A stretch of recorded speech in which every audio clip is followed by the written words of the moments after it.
Bonjour, vous écoutez le premier hors-série des mots bleus à l'occasion de la Journée mondiale pour les troubles des conduites alimentaires. Vous ne connaissez pas encore ma voix, je suis Alex Rocher. Habituellement, je compose l'habillage sonore des épisodes de ce podcast. Aujourd'hui, Mickaël, votre hôte habituel, a choisi de passer de l'autre côté du micro pour nous livrer, à son tour, son témoignage personnel. À travers son récit, vous découvrirez également les motivations qui le poussent, aujourd'hui, à vous faire entendre des histoires de vie, des histoires qui résonnent peut-être chez certains d'entre vous. Vous écoutez Les mots bleus, un podcast de Place des Sciences. Bonne écoute.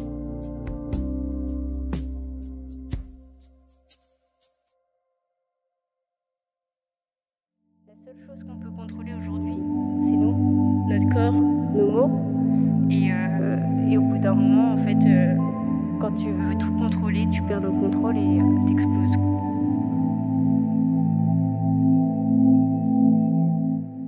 Bonjour Mickaël.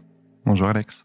Le premier épisode du podcast était consacré aux troubles des conduites alimentaires. Pourquoi avoir choisi de faire ce premier épisode ?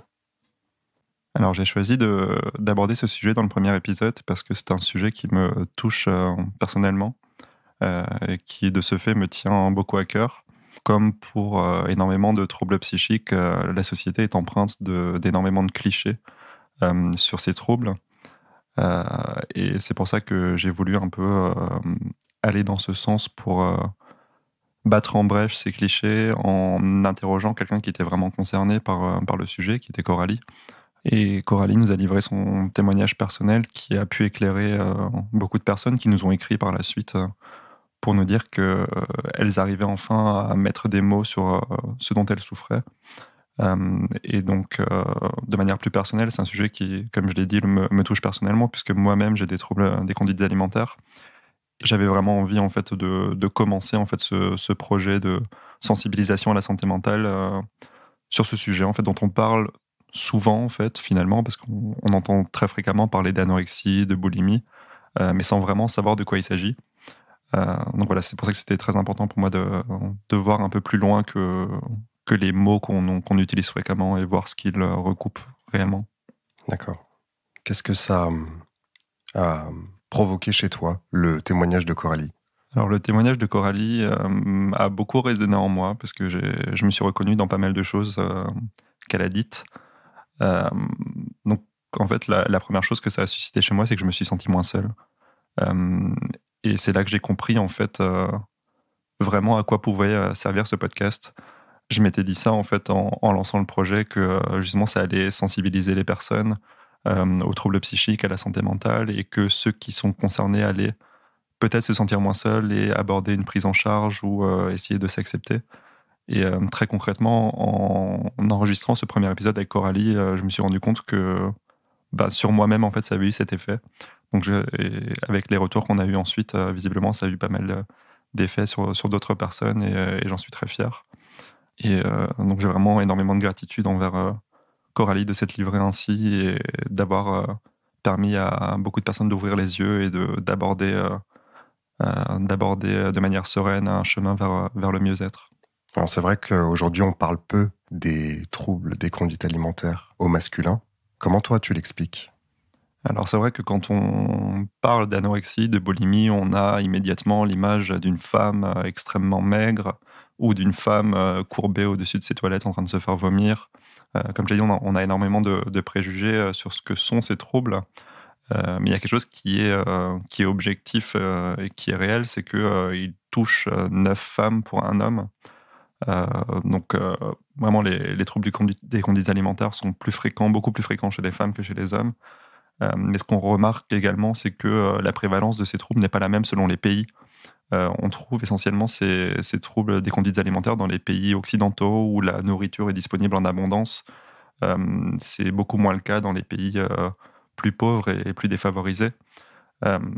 Et comme on peut l'expliquer, c'est essentiellement par les canons de beauté. En fait, c'est des critères culturels et sociaux qui favorisent en fait la minceur du corps des femmes dans les pays occidentaux, avec des campagnes de pub qui mettent toujours en avant des femmes très minces, voire maigres, des mannequins toujours avec la peau sur les os, toujours plus maigres. Donc c'est essentiellement cette image du corps de la femme mince qui est valorisée, alors que le sujet du corps des hommes est souvent un non-sujet. En réalité, on parle très peu du corps des hommes. On parle énormément du corps de la femme, des canons de beauté, de l'esthétique de la femme, alors que c'est vrai que le corps des hommes est vraiment quelque chose dont on parle très peu. Donc ça pourrait être un des éléments de réponse, et d'autres éléments de réponse concerneraient peut-être également le développement personnel des jeunes hommes et des jeunes femmes qui ne se fait pas forcément de la même manière. Les relations sociales ne se construisent pas forcément de la même manière. Il y a également des facteurs hormonaux qui peuvent jouer, des facteurs génétiques également. Donc c'est quelque chose qui est très courant dans les troubles psychiques et dans beaucoup d'autres pathologies, cette prévalence différente entre les sexes. Mais c'est vrai que pour les TCA, on parle essentiellement des TCA au féminin, et ce qui fait que mais il y a quand même 10% d'hommes en fait parmi les personnes qui souffrent de TCA, et on a tendance à les passer sous silence, et ça ne favorise pas forcément la reconnaissance et la prise en charge de ces troubles. Donc je pense que c'est quelque chose de très important à aborder aussi, notamment à l'occasion de cette journée mondiale. Plus on avance dans ce genre de troubles et plus rien va compter autour de nous. À présent, si on se penche un peu plus sur ton cas personnel, ces troubles, comment ont-ils débuté et quand ? Alors rétrospectivement, la date que j'identifie maintenant, mais dont j'avais pas forcément conscience avant, c'est un début à l'âge de 15 ans, quand j'étais au lycée. Ma mère, à ce moment-là, a eu un accident, elle a glissé sur un sol mouillé, et elle s'est fracturé la colonne vertébrale. Et à ce moment-là, en fait, j'ai commencé à avoir un rapport à mon corps qui s'est modifié. J'ai commencé à avoir un rapport à l'alimentation qui s'est modifié. Je mangeais énormément le matin au petit déjeuner. En fait, c'est vraiment venu du jour au lendemain des souvenirs que j'ai. Le midi, au lieu d'aller déjeuner à la cantine, j'allais en fait marcher, du coup pendant les 2 heures de pause, plutôt que d'aller manger. Et le soir, quand j'entrais à la maison, en général, mes parents ont toujours cuisiné des bonnes choses, et du jour au lendemain, en fait, vraiment à cet âge-là, j'ai commencé à me faire mes propres repas à côté, parce que il n'y avait pas vraiment de raison précise, mais j'ai ressenti ce besoin de manger autre chose que ce que ma famille mangeait. Et voilà, ça a commencé comme ça, en fait, vraiment par un peu une déstructuration du rythme de mes repas, heu, avec vraiment quasiment des accès d'hyperphagie vraiment le matin, un jeûne et une marche compensatoire à midi, et le soir, vraiment des repas qui étaient différents de ce que les autres personnes du foyer mangeaient. Et ça a commencé également à se manifester par une obsession par rapport à mon poids.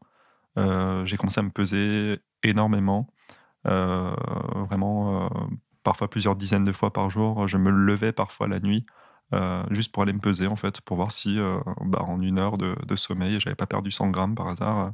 Donc c'était vraiment des choses qui étaient un peu absurdes, en fait, quand on y pense maintenant, mais qui, en fait, à l'époque, s'inscrivaient, en fait, dans mon rythme quotidien, et ça s'est fait, en fait, un peu naturellement comme ça, progressivement. Mais c'est vrai qu'à ce moment-là, on parlait pas ni d'anorexie ni de boulimie dans mon cas. C'est vraiment passé sous silence pendant plusieurs années. Et justement, quelle a été l'évolution de ces troubles au fil des années ? Alors pendant tout le lycée, en fait, ça a continué comme ça. Puis à 18 ans, j'ai déménagé à Paris pour mes études. Et il se trouve qu'au-delà des TCA, j'ai une maladie neurologique pour laquelle j'ai fait des examens à Paris, donc en 2008. Et à l'occasion de ces examens qui étaient pluridisciplinaires avec plusieurs professionnels de santé, heu, le terme d'anorexie a été finalement abordé pour la première fois. Mais c'est vrai qu'à ce moment-là, j'y ai pas vraiment fait attention. Et ça, c'est vraiment quelque chose dont je me suis rendu compte assez récemment en reparcourant en fait mes dossiers médicaux, mes examens médicaux, que j'ai revu en fait qu'à ce moment-là, ça avait déjà été abordé. Mais c'est quelque chose que j'ai moi-même quasiment refoulé entre guillemets, puisqu'au final mon poids était stable à ce moment-là, mais stable dans à un niveau qui était inférieur à ce que je devais peser pour ma taille. Mais je n'ai pas le souvenir, en tout cas, aujourd'hui, d'avoir eu des conduites restrictives. Je sais que j'ai toujours beaucoup marché. D'ailleurs, mes amis avec qui je suis toujours en contact aujourd'hui se souviennent de longues nuits de marche avec moi, des nuits d'insomnie de marche dans Paris. Donc on peut quand même penser rétrospectivement que j'avais quand même déjà des comportements compensatoires qui visaient à une perte de poids. Mais c'est vrai que c'était vraiment inconscient. Puis mon poids est resté stable pendant plusieurs années, sans vraiment faire attention à mon alimentation. En tout cas, j'en ai vraiment pas de souvenir, et c'est ça en fait qui est assez étrange, c'est que j'ai pas vraiment de souvenir de comportement problématique avec mon alimentation à ce moment-là.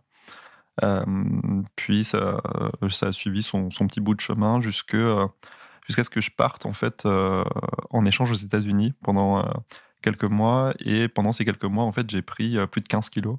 J'avais beaucoup d'attentes en fait, en réalité, par rapport à cet échange universitaire. Et finalement, j'étais un peu déçu et j'ai commencé à déprimer. Et je pense que j'ai fait une dépression vraiment caractérisée à ce moment-là. Et ça s'est traduit, dans mon cas, en tout cas à ce moment-là, par une hyperphagie. Donc vraiment, je me noyais dans la nourriture et mon poids avait un peu augmenté avant cet échange. J'étais à 65 kilos, donc un poids qui est tout à fait banal pour ma taille. En rentrant de cet échange à New York, je pesais 80 kilos. Donc vraiment, en l'espace de quelques mois, mon poids avait augmenté de presque le tiers, en fait. Quand je suis revenu en France, j'ai commencé à faire pas mal de sport, à me restreindre au niveau alimentaire. Et mon poids, du coup, s'est abaissé jusqu'aux 65 kilos que je faisais avant l'échange, en fait. Et ce poids ensuite est resté stable jusqu'en 2019, sans vraiment que j'ai de souvenirs, là encore, de comportements compensatoires ou de restrictions. Qu'est-ce qu'il s'est passé en 2019, au juste? Donc en 2019, en début d'année, je suis parti en voyage en Italie avec mon compagnon, et il se trouve qu'à ce moment-là, j'ai attrapé une intoxication alimentaire qui m'a fait perdre pas mal de poids. À ce moment-là, en l'espace d'une semaine, j'ai perdu 3 à 4 kilos. Alors que clairement, j'en avais pas besoin. J'étais à 65 kilos à peu près à ce moment-là, et j'avais ni besoin ni envie de perdre du poids. Mais en fait, quand j'ai vu sur la balance que mon poids commençait à baisser, j'ai commencé à sentir une sorte de fierté, une sorte de bonheur en fait lié à ce chiffre. Puis il se trouve que le mois d'après, pas de chance, j'ai attrapé une grosse grippe qui m'a fait perdre encore pas mal de poids aussi en l'espace de quelques jours. Et là encore, comme le mois précédent, de la fierté et du bonheur en fait de voir le chiffre baisser jour après jour. Et c'est là que le cercle vicieux en fait s'est réinstallé.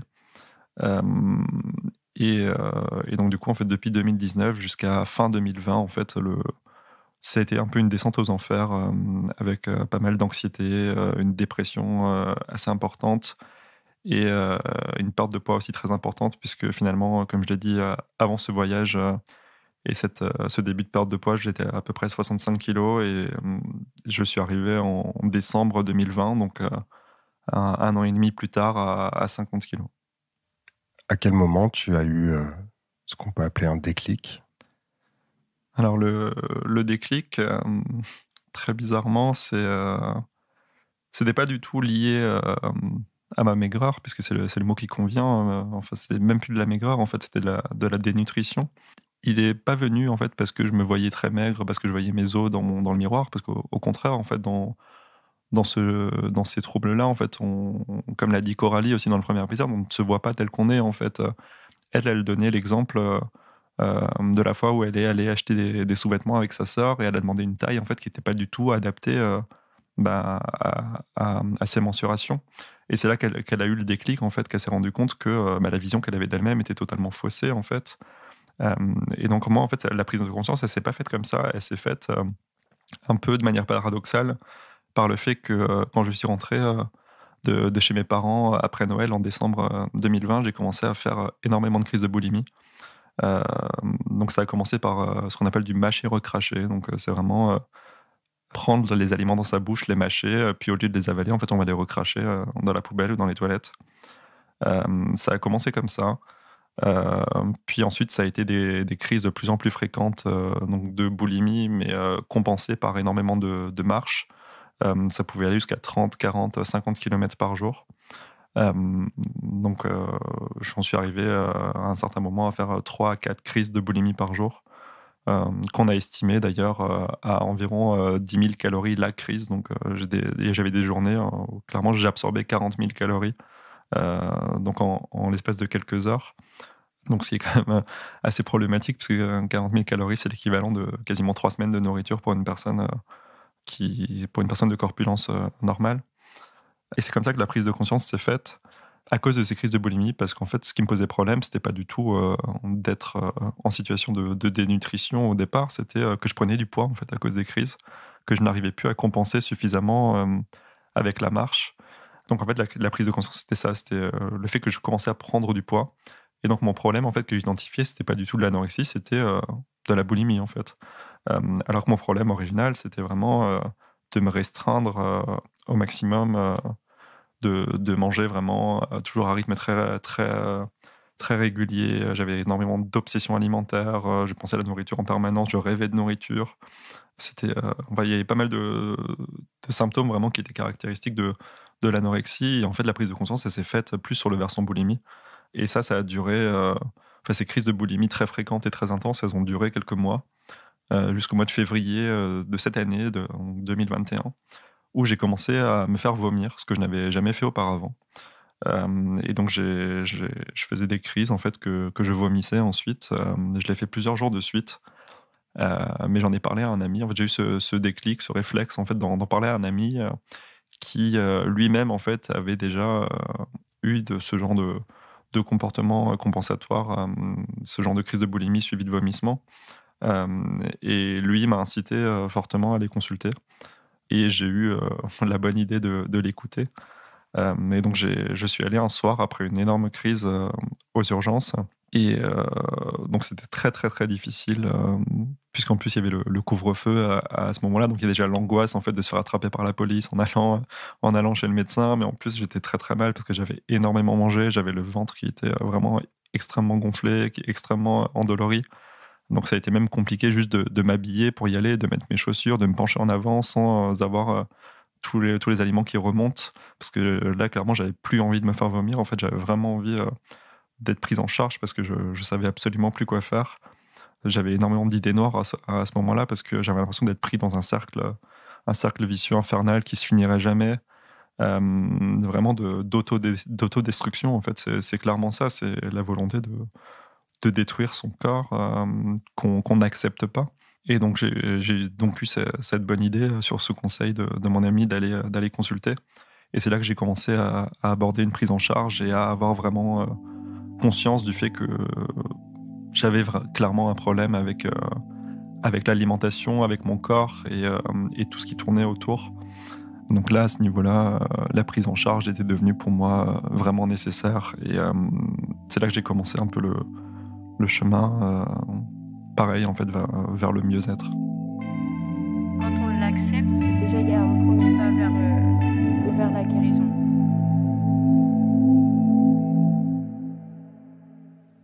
Tu nous parles d'un chemin vers le mieux-être, un chemin vers la prise en charge. Quelle est-elle, cette prise en charge ? Alors pour l'instant, la prise en charge est assez légère parce qu'il y a un énorme problème d'accessibilité aux soins pour à peu près tous les troubles psychiques qui s'expliquent notamment par le fait que les services publics sont totalement saturés. Les consultations en libéral sont extrêmement chères, notamment dans les grandes villes. Et les consultations chez le psychologue, en plus, ne sont pas prises en charge par l'assurance maladie. Donc c'est extrêmement compliqué quand on se rend compte qu'on a un trouble psychique de bénéficier d'une prise en charge pour tous ces facteurs. On a quand même de la chance d'avoir des services qui sont efficaces quand on y a accès. Donc j'en ai parlé en fait au départ à mon médecin généraliste qui m'a fait une lettre d'adressage en fait dans un centre spécialisé pour les TCA qui est à l'hôpital Sainte-Anne. Et donc j'ai sollicité une hospitalisation d'évaluation dans ce service et j'ai eu cette hospitalisation au mois d'avril. Et c'est là en fait qu'on a fait pas mal d'examens psychologiques, physiologiques. Vraiment, on essaie de faire un bilan de la situation pour voir ce qu'on pourrait faire. Et au terme de cette hospitalisation qui a duré 2 jours, on est arrivé à une sorte de plan de prise en charge, mais qui maintenant, l'émission est diffusée le 2 juin, n'a toujours pas commencé en fait, donc ça fait quasiment 2 mois. Et je n'ai toujours pas eu de première consultation dans le cadre de ce parcours de soins. Donc on voit qu'il y a clairement des problèmes d'accessibilité et de délais qui peuvent être très longs. Donc ce qu'on m'a proposé, c'était premièrement une prise en charge psychothérapique, vraiment axée sur les conduites alimentaires, sur le rapport au corps et aussi sur la gestion des émotions. Comme je l'ai dit, pour l'instant, j'en ai pas encore vu la couleur. J'ai toujours pas été rappelé pour un premier rendez-vous. La deuxième partie de la prise en charge, ce sera ce qu'on appelle une hospitalisation de sevrage boulimique. Une hospitalisation qui dure entre 2 et 3 semaines, qui se fait du coup en milieu fermé à l'hôpital pour éviter justement les sorties pour aller acheter de quoi faire une crise et éviter les sorties de marche compulsive pour éliminer ce qu'on a mangé. Aussi, pas le droit de travailler parce que ça peut être considéré comme une forme d'hyperactivité compensatoire. Donc c'est vraiment une hospitalisation qui a visé à un peu à rééduquer son corps, à rééduquer le rapport entre son estomac et son cerveau, rééduquer un peu le rapport qu'on a à l'alimentation et le rapport qu'on a à l'activité physique aussi.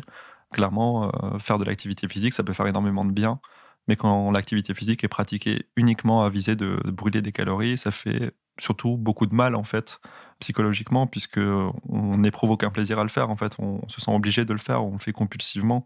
Vraiment, j'ai beaucoup d'espoir sur cette prise en charge à la fois psychothérapique pour m'accepter, pour accepter mon corps, pour un peu réapprendre à manger normalement, à éprouver de la faim, à éprouver la satiété. On verra quand ça aura commencé, mais c'est vrai que pour l'instant, cette prise en charge n'a pas encore débuté. J'aimerais beaucoup qu'elle débute bientôt parce que les crises se poursuivent quand même à un rythme régulier. Mais la deuxième partie de la prise en charge, on va dire qu'elle est moins institutionnelle et plus personnelle, puisque j'arrive, entre guillemets, à me prendre en charge avec quelques stratégies et notamment une stratégie d'acceptation.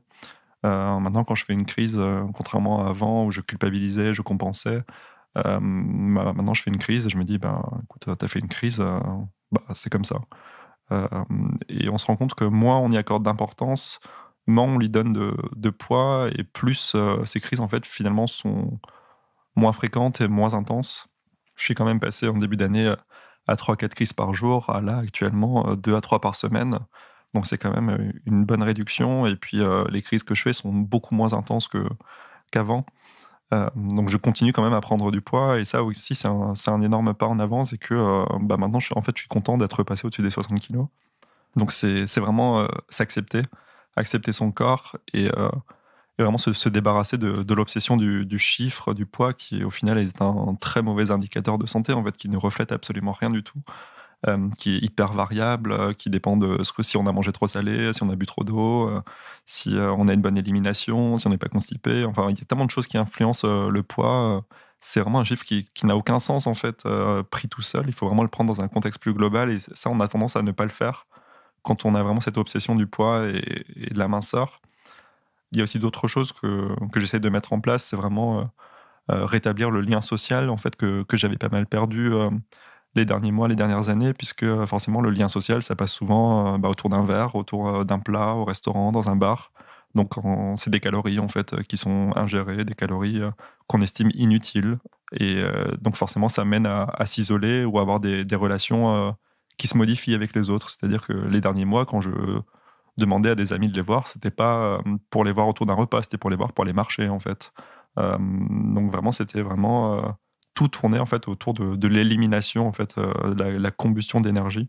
Donc vraiment rétablir ce lien social de manière normale, donc vraiment retourner boire des verres avec des amis. En plus, les terrasses sont rouvertes, les restaurants également. Donc vraiment essayer de revoir mes amis dans ce cadre-là. Et ça fait beaucoup de bien aussi, puisque ça permet la troisième partie en fait, de ma prise en charge plus personnelle, qui est d'en parler autour de soi, puisque c'est un point très compliqué pour l'entourage, puisque souvent ils remarquent qu'il y a quelque chose qui ne va pas, qu'il y a une modification de comportement, que le corps en fait devient de plus en plus mince, de plus en plus maigre.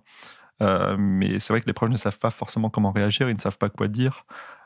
Et là, le fait de m'accepter, d'accepter la situation, d'en parler autour de moi, ça ouvre aussi un peu les yeux de l'entourage, et ils arrivent enfin à mettre des mots sur ce qu'ils observaient, mais sans savoir comment réagir. Et quand on leur explique en fait par quoi on est passé, il y a souvent énormément de bienveillance en fait qui vient, parce qu'on a souvent cette peur de se dire j'ai pas envie d'en parler à mon entourage parce que c'est quand même un trouble psychique, c'est quand même assez mal vu de parler de santé mentale, on va me prendre pour un fou. Et au final, on se rend compte, quand on explique les choses, quand on dit aux gens vraiment comment ça se manifeste chez soi, ce qu'on ressent, vraiment les gens sont très bienveillants, sont très compréhensifs et très à l'écoute. Et la quatrième partie, c'est toujours dans cette optique d'en parler autour de soi, mais du coup à plus large échelle. C'était vraiment, pour moi, la volonté de me sentir utile, d'où la création aussi de ce podcast, en fait, pour parler de ce genre de troubles, pour parler de santé mentale. Et ça, c'est très important aussi à prendre en compte, puisque dans les troubles des conduites alimentaires, il y a souvent une estime de soi qui est très basse. On a souvent tendance à se déconsidérer, à se dévaloriser. Et rien que le fait en fait de s'engager dans un projet qui nous est cher et qui nous fait nous sentir utiles, ça contribue aussi à renforcer l'image de soi. Et donc c'est aussi très, très important en fait, d'aborder cet aspect-là, de renforcement de l'image de soi.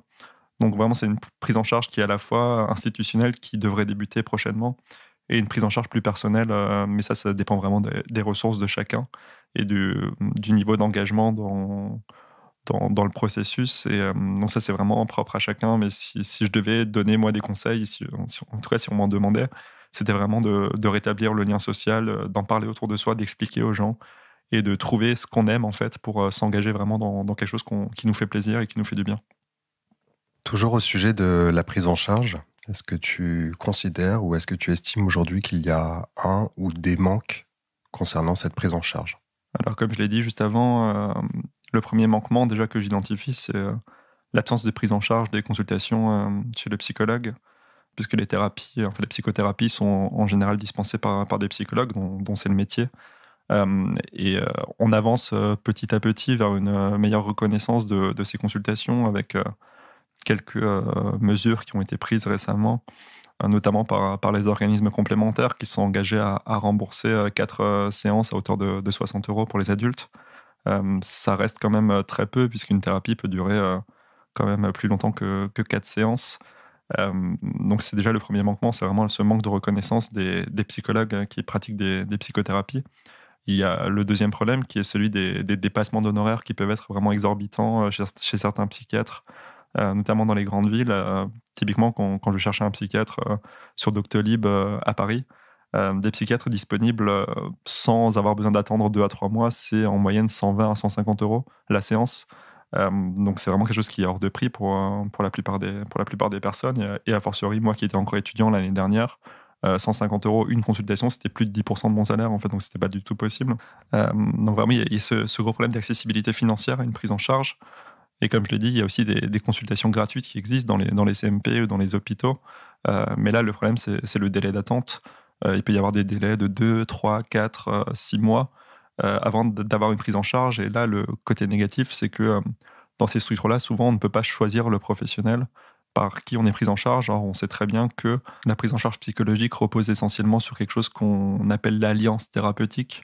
Donc c'est vraiment une relation de confiance entre le patient et le professionnel, et ça peut ne pas passer, puisque c'est avant tout une relation humaine, et on peut très bien tomber sur un psychiatre ou un psychologue avec qui ça ne passe pas très bien.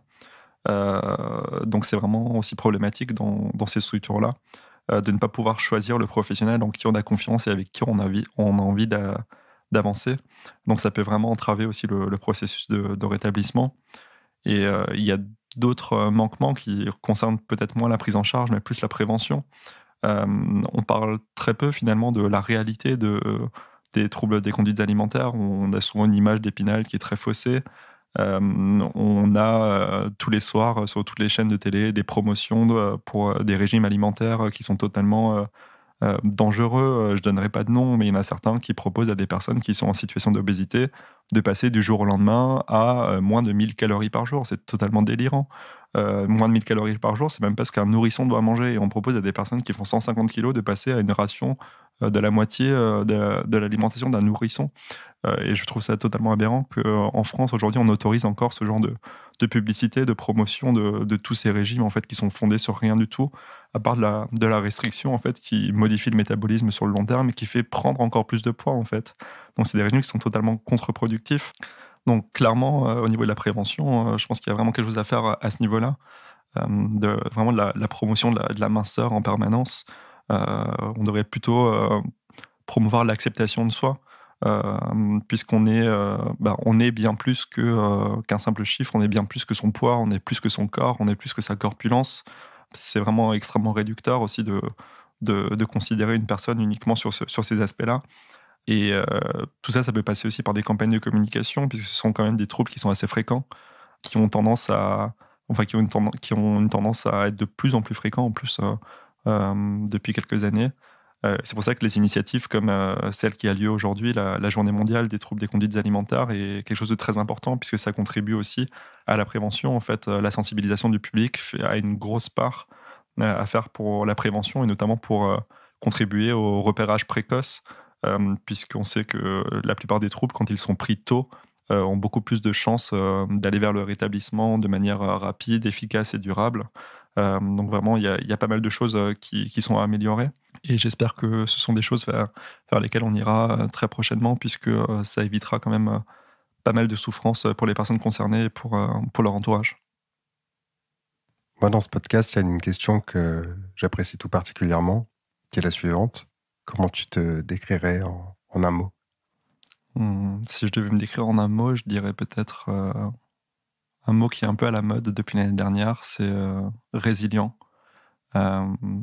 Résilient parce que les épreuves que j'ai traversées m'ont quand même causé beaucoup de souffrances, ont causé des souffrances autour de moi, des inquiétudes, ce qui en plus en retour me renvoyait une image assez négative de moi-même.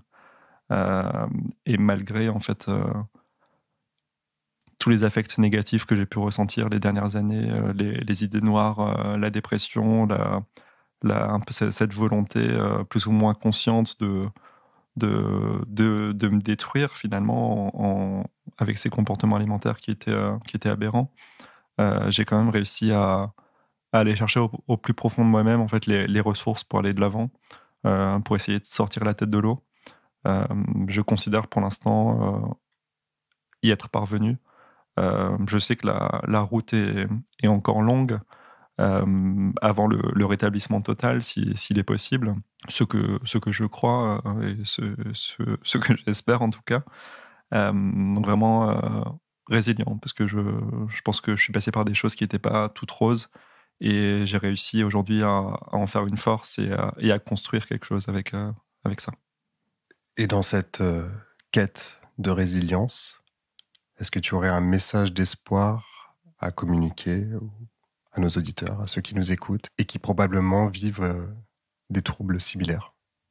Si j'avais un message à faire passer, c'est vraiment de rappeler à tout le monde que rien n'est irréversible. Des situations peuvent nous arriver, mais on peut toujours s'en sortir. Ça peut être très difficile. En allant puiser au fond de soi les ressources dont on dispose, en sollicitant son entourage dans la mesure du possible, en allant voir des professionnels dont c'est le métier, on peut vraiment arriver à un déclic, à une étincelle finalement, puisque cette flamme en fait qui nous maintient en vie, elle peut s'estomper, elle peut perdre un peu en chaleur et en lumière, mais c'est un peu une image que je reprends de ce que disait Coralie, c'est que, comme elle disait, dans les troubles du comportement alimentaire, il y a vraiment cette flamme qui s'éteint, il n'y a plus rien qui rayonne en soi. Et le message d'espoir, ce serait de dire, la plupart du temps, en fait, pour raviver un feu, raviver une flamme, il suffit d'une étincelle. Et cette étincelle, j'espère qu'elle arrivera très prochainement pour tous ceux qui nous écoutent et qui sont concernés par cette situation. Donc ne perdez pas espoir et sachez que vous n'êtes pas seul. Mickaël, on arrive à la fin de ce premier hors-série des mots bleus. Je pense que nos auditeurs seront d'accord pour se joindre à moi et te souhaiter un bon rétablissement, premièrement, mais aussi beaucoup de succès dans ce projet de podcast. Et je tenais plus personnellement à te remercier de m'inviter à participer à ce si beau projet qui, je pense, nous fait beaucoup de bien à tous. Merci d'avoir participé, Mickaël, et à très bientôt. Merci Alex.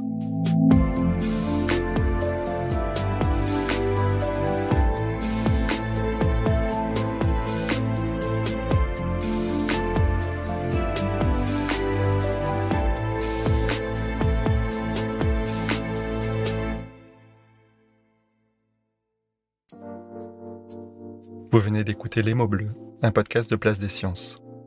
La musique a été composée par Alex Rocher, les illustrations sont de Manon Combe. Si vous souhaitez partager votre expérience avec nous, vous pouvez nous écrire à podcast@placedesciences.fr.